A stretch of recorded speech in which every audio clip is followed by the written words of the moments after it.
The Equitable Life Assurance Society presents This is Your FBI.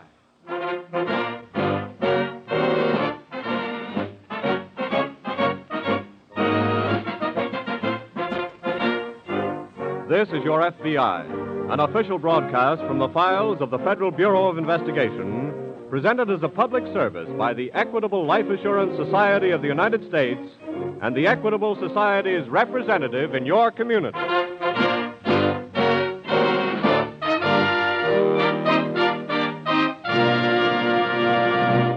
Tonight's significant story will begin in just a moment.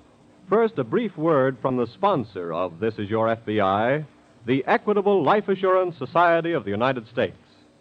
Here at the Equitable Society, we have been working for 86 years on one of the things that you yourself are most concerned about: security for yourself and your loved ones. When we say you, we mean just that. You who are about to listen to this program. Even if you're not a member of the Equitable Society, you benefit indirectly through the stability that Equitable Society investments help bring to American industry and business. Get to know the Equitable Society life insurance representative in your community. You'll learn that it's a simple statement of exact fact that by serving Equitable Society members, he serves America.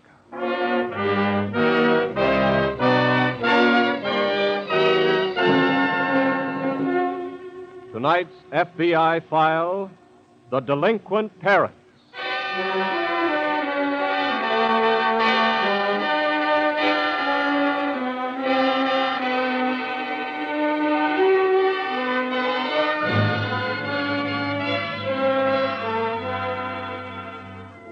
In America today, for every 23 persons, there is one with an arrest record. And the tide of crime is rising. The greatest number of arrests in all age groups is of boys and girls 17 years old. And the number is growing. Tonight's case from the juvenile files of your FBI is a drop of water in the rising tide.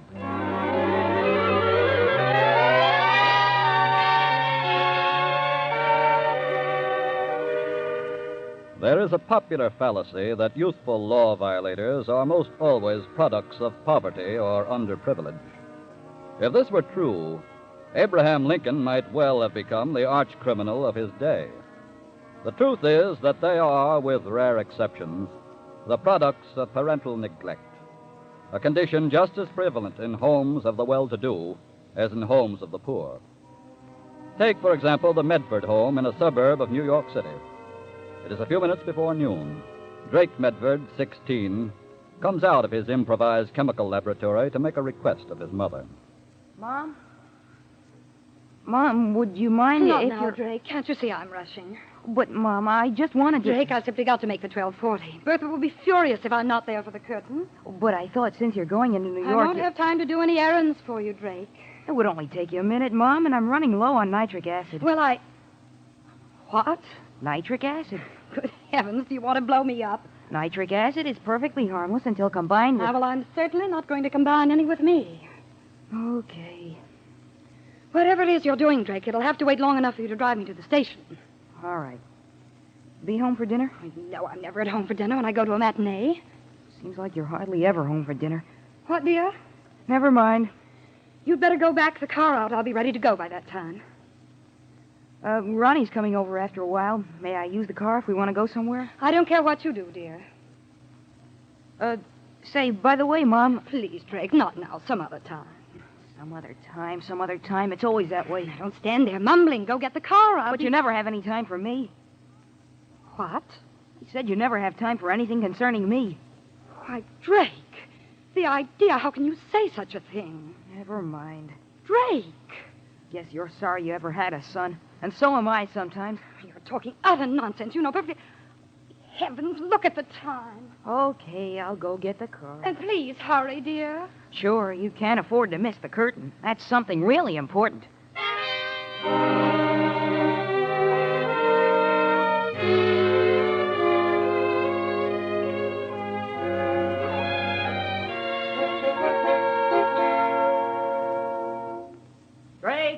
on in, Ronnie. I'm back in the lab. Okay. Anybody home? Nope. Well, how's it coming? It's all done. How much of the stuff did you make? That little bottle full. Hey, that's enough nitroglycerin to blow up the Croton Dam. Well, you asked me to make plenty. That's right. Hey, why do you want it? Drake, that stuff's gonna get us something we both want awfully bad. What? That sailboat. The nitro? I don't get it. Look, we need $150, don't we? Yeah, And a fat chance we've got of getting it from our folks. They've turned us down 3 times already. I know. And we're gonna go out and get it ourselves. How do you mean? Remember my Uncle Ben who lives in Connecticut? Yeah, he won't give you $150. He will too, but he won't know it. How? Well, he and the family all have gone to Florida. But there's always money in his wall safe, and it'll be a cinch for us to blow it up. Blow up his wall safe? Sure, he's got tons of dough. He won't miss it. We'll even tell him someday who pulled the job, and he'll get a big laugh out of it. Oh, but it's not right. Look, it's in the family, isn't it? But even so. What's the matter? You scared? Oh, it's not that especially. Sure you are. You're scared your mother will find out. That's where you're wrong, Ronnie. Huh? She doesn't care what I do. And I don't either anymore. What's the matter? Have a fight? No, I'm just realizing where I stand around here. Well, I got wise to that in my house long ago. She lives her life, so from now on, I'm going to live mine. Well, what are we waiting for? Nothing. We'll blow that safe tonight.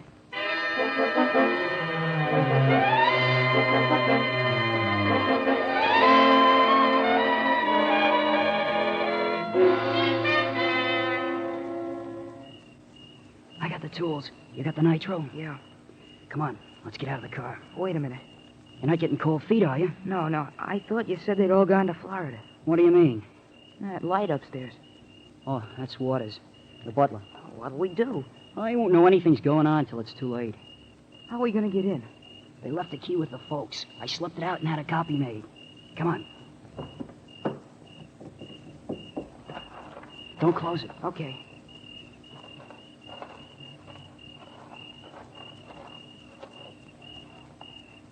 Okay, here we are. I'll open the door.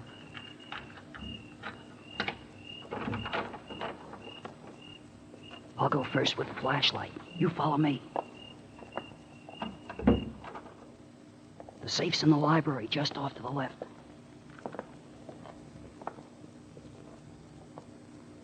Okay, there's the safe. That wall there. I'll drill a hole first.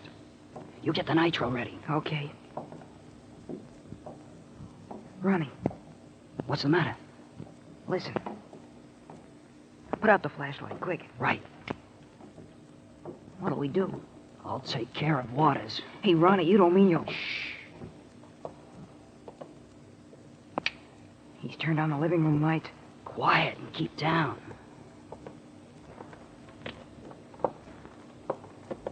That's funny. I'd have sworn I had... Hey, Ronnie, we better get out of here. Not until we get what we came for.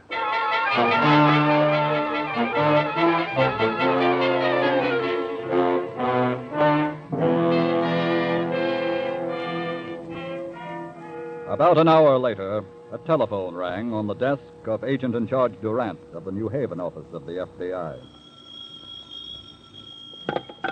Durant speaking. This is police headquarters at Meadowbrook. Oh, hello. What's up? We think this is a case for the FBI. Oh, what happened? The wall safe in the Pomeroy house here was blown a while ago and the butler was slugged. Well, what's the FBI angle? They got only $50 in cash, but took jewelry valued at over $5,000.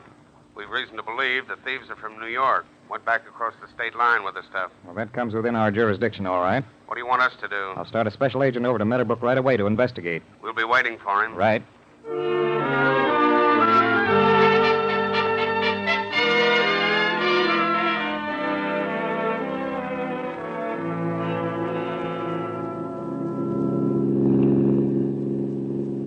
Better take it easy, Drake. We don't want to get pinched for speeding now. Oh, I wish you hadn't taken that jewelry. What good's $50 gonna do us? What good's the jewelry gonna do us? Don't you know what the guys in the movies do with this stuff? Oh, you mean... Sure, hock it before it gets hot. Oh, where are you gonna pawn it tonight? Oh, we can't tonight. But we'll be in a New York pawn shop with it first thing in the morning. Well, what are we gonna do tonight? We're gonna go home like nothing happened. Then you pick me up early in the morning and we'll head for a pawn shop. Look, Ronnie, Now, don't go getting nervous on me. You just sit tight and we're in clover.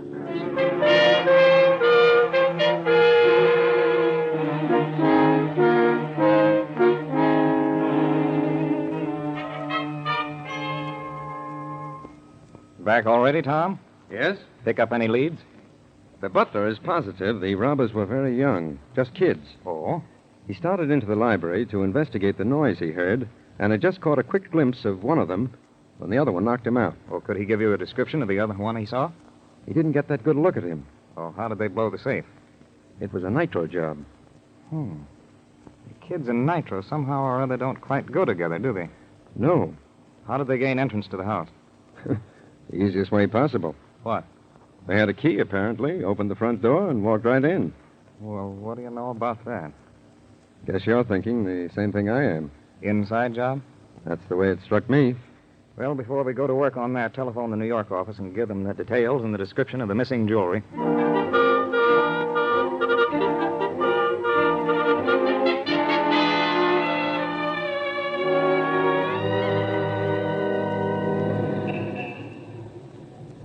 It's okay, Drake. Nobody in the shop but the pawnbroker himself. Come on. Look, wouldn't you rather I'd wait out here? What's the matter? You getting scared again? Well, I thought he might be less suspicious if you went in by yourself. No, it's just the other way around. Come on. Okay.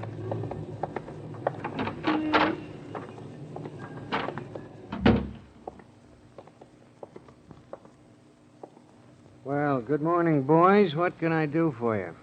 We want to pawn something. That's my business. What have you got? Here you are. Well, What's the matter? diamond bracelet? Pearl necklace? Where'd you get this? Well, you see, it belongs to my sister. Oh? She didn't want to come here herself, and she asked me to take care of it for her. Uh-huh. How much can she get for it? You wait a minute. I'll take them in back and examine them. Oh. Well, okay, but we're in kind of a hurry. I'll be right back. What did he have to go back there for? To examine it, like he said. Now, don't start worrying it. Ronnie, listen. He's dialing a number. Yeah. Maybe he's calling the police. Let's get out of here. Wait a minute. You watch the front. Where are you going? I said watch the front. Just a minute, mister. Something wrong? We changed our minds. We want the jewelry back. You can't have it back. I think this jewelry's stolen. Give me that jewelry. No, you can't.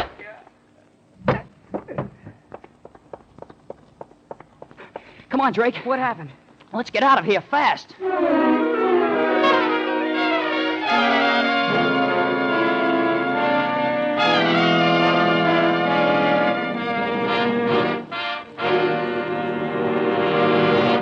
While waiting for tonight's file to resume, as it will in just a moment, here's a message of particular importance to you and your family from our sponsor, the Equitable Life Assurance Society of the United States.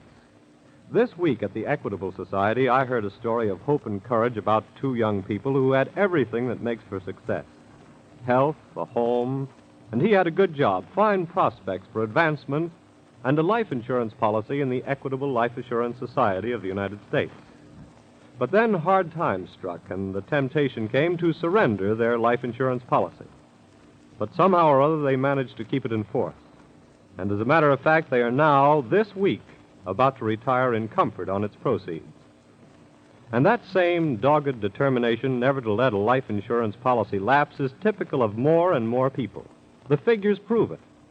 Equitable Society members are placing higher value on their life insurance than ever before, paying premiums promptly, frequently paying them well in advance.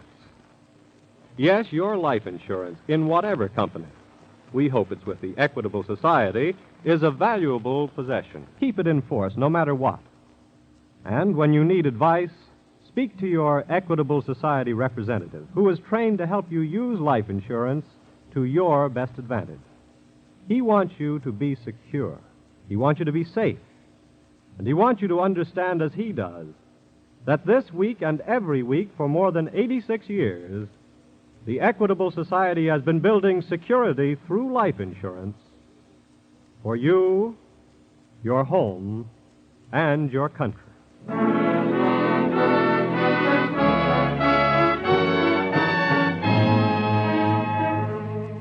Now back to the FBI file, The Delinquent Parent.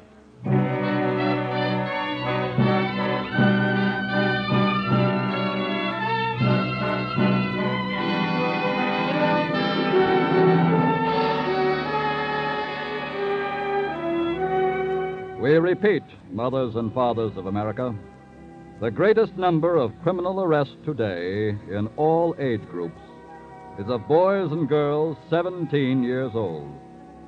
And back of it all, with rare exception, is parental neglect.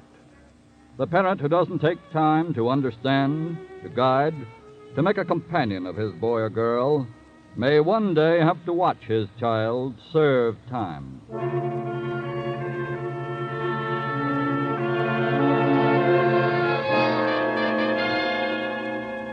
Mrs. Medford's attitude of utter indifference concerning her son Drake cannot now be far from a severe shock.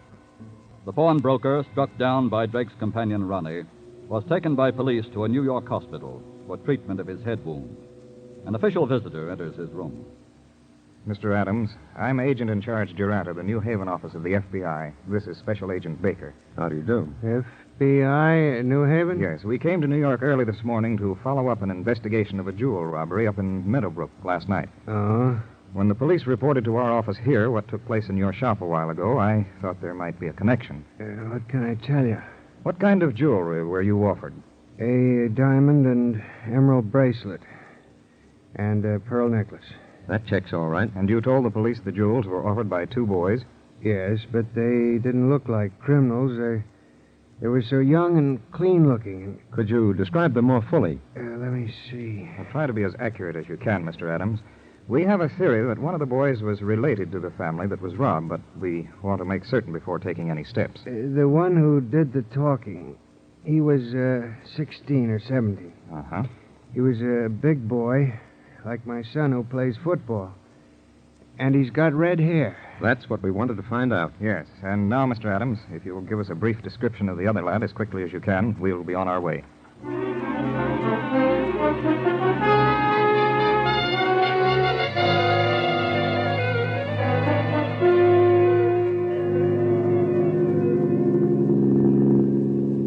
Stick to this highway, Drake. When we get up around Peekskill, I get another idea. Hey, what are you doing? I'm gonna turn around.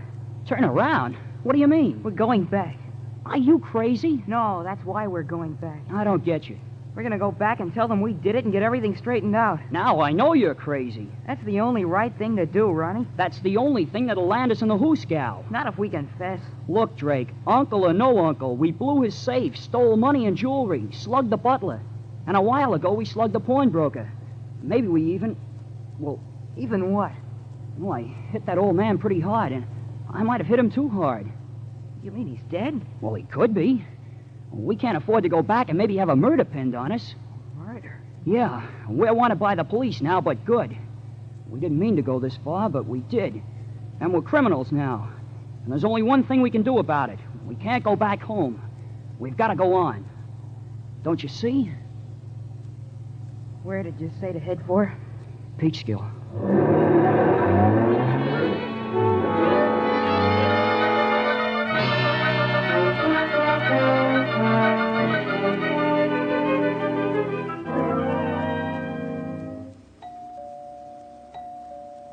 Just a minute.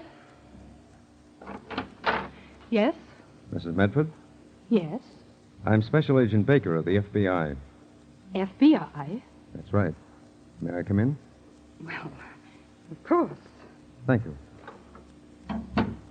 I have only a minute. I'm dashing over to the club for a bridge luncheon. I really wanted to see your son, Drake. Drake? Yes. I don't believe he's here. Oh, Drake. There, you see, he isn't home. He went off somewhere in the car early this morning. Do you know where he went? Well, I don't believe he said. Have you any idea where he was last night? Good heavens, I'm afraid not. I never try to keep up with that boy. Obviously. I beg your pardon. Perhaps if you had kept up with Drake, Mrs. Medford, we shouldn't be trying to catch up with him now. What did you say? Ronnie's mother doesn't know where he is either. I was just there. I don't understand. Your son, Mrs. Medford, and Ronnie are wanted by the FBI. Can you understand that? Wanted by the FBI? Yes. Oh, no.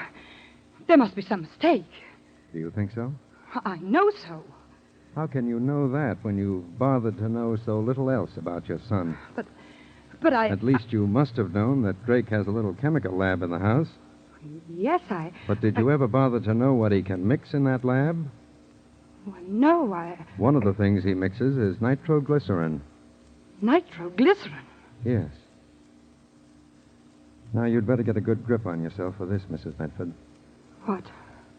Last night, Drake and Ronnie blew open the safe in the Pomeroy home. Oh. Stole money and over $5,000 worth of jewelry, struck down the butler with a deadly weapon. Oh, no. And this morning struck down an old pawnbroker who got suspicious when they tried to pawn the jewelry. Oh, it isn't true. It can't be true. Have you ever bothered yourself enough about your son to see that it couldn't be true? But Drake couldn't do such a thing. I'm sorry, Mrs. Medford.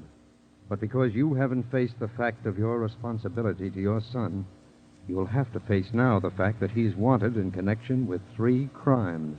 Oh, Drake. My poor, poor Drake. I'm afraid I'll have to put out an alarm right away. May I have the license number and description of your car, please?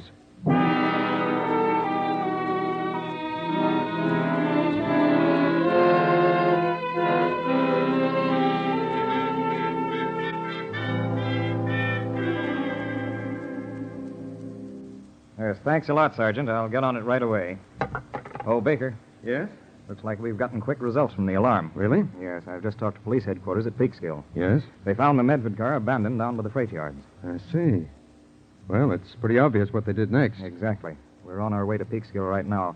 I'm having them check all freight train schedules, and by the time we get there, we should be able to figure out where those youngsters are.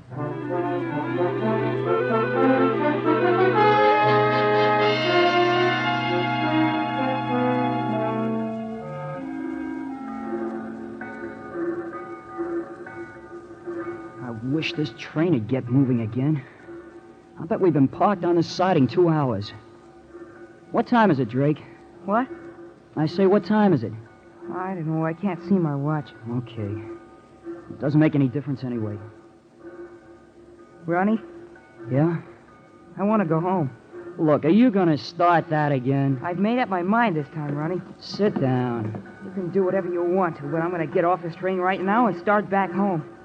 Are you coming with me? No, and you're not going either. Yes, I am. Wait a minute. Don't try to stop me. Look, if you haven't got any more sense than to go back, I've got to stop you for your own good. I don't care what they do to me. Suppose the pawnbroker is dead. I guess you want to go to the electric chair for murder. I didn't murder anybody. So, you're going back and squeal on me and get yourself off. I didn't mean it that way. I mean, I'm not really a criminal, and you're not either.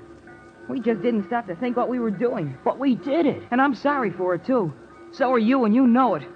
I want to go back home and get it off my conscience, and you ought to do it, too. You're just scared to be out on your own. You want to run home to your mother. What's wrong with that? You said yourself she didn't care anything about you. It doesn't make any difference. I care about her, and I can't do this. I'm getting off this train right now. Oh, no, you're Let not. go of me, Ronnie. No, you're That'll not. do, boys. Huh? Well, who are you? We're special agents of the FBI. What? FBI. And I'm awfully glad we waited to overhear what you were saying, Drake. It'll make things easier for both of you. Yes, sir. And you were wrong about your mother. She does care. She cares an awful lot. So, come on home.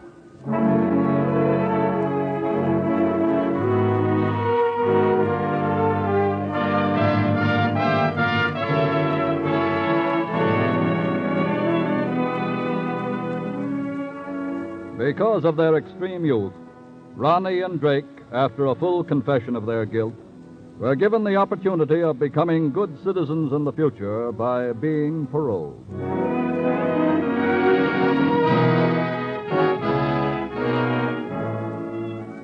And now, an important message about tonight's case from Mr. J. Edgar Hoover, Director of the Federal Bureau of Investigation.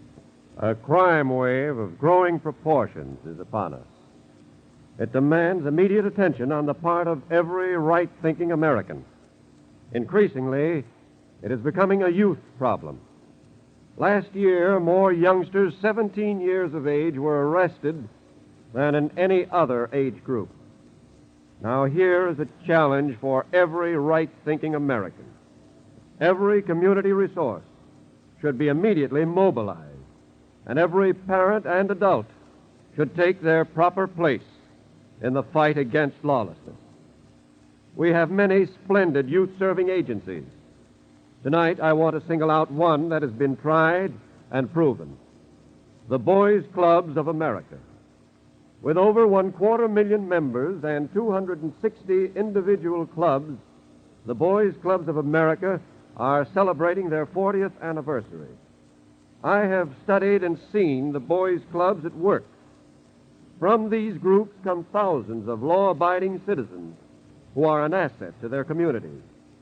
By developing good citizens, they are preventing crime. This is Boys Clubs Week, and I would urge upon my listeners greater support of this worthwhile activity and the extension of the facilities of the Boys Clubs of America.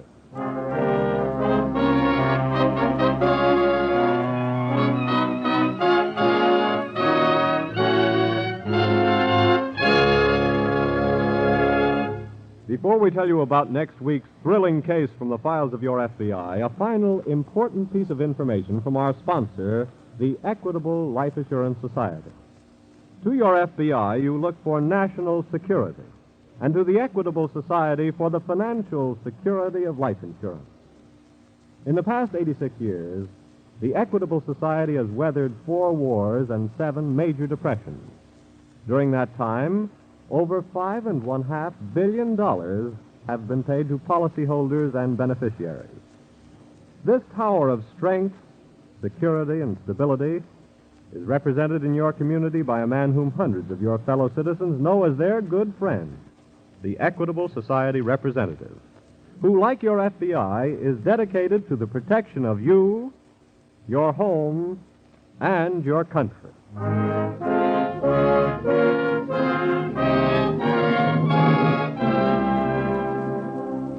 Next week, we will bring you another colorful story from the files of the Federal Bureau of Investigation, the Nylon Hijacker.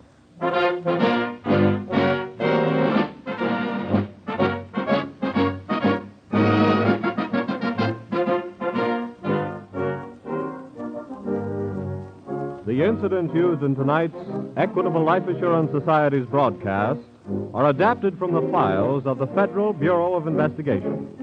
The role of J. Edgar Hoover was impersonated. However, all other names used are fictitious, and any similarity thereof to the names of persons living or dead is accidental. Tonight, the music was under the direction of Frederick Steiner, the author was Frank Ferries, and your narrator was Dean Carlton. This is Your FBI is a Jerry Devine production. This is Carl Frank, speaking for the Equitable Life Assurance Society of the United States and the Equitable Society's representative in your community, and inviting you to tune in again next week at this same time when the Equitable Life Assurance Society of the United States will bring you another colorful story from the files of the Federal Bureau of Investigation, the Nylon Hijacker, on This is Your FBI.